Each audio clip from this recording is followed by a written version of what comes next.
उद्या paper leak विरोधात नवीन विधेयक उद्या येणार. चौकशीसाठी 2 महिने, 10 वर्षाचा तुरुंगवास आणि 50 लाख दंड.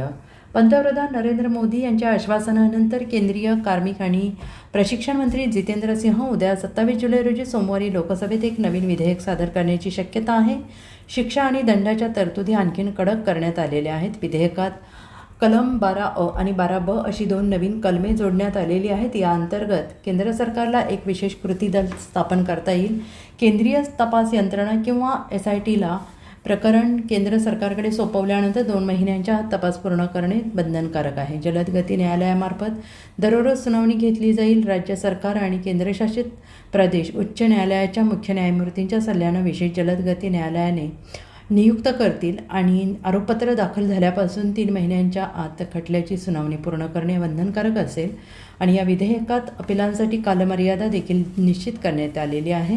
विशेष जलद गती न्यायालयाच्या निर्णयाविरोधात उच्च न्यायालयात अपील दाखल करता येईल. अशा अपीलांवर 2 न्यायाधीशांच्या खंडपीठासमोर सुनावणी होईल आणि 3 महिन्यांच्या आत त्यावर निर्णय देण्याचा प्रयत्न केला जाईल. निर्णयाच्या 30 दिवसांच्या आत अपील दाखल करणं आवश्यक आहे. विशेष परिस्थितीत ही मुदत 90 दिवसांपर्यंत वाढवता येऊ शकते. Bureau report, SBN Marathi, Mumbai.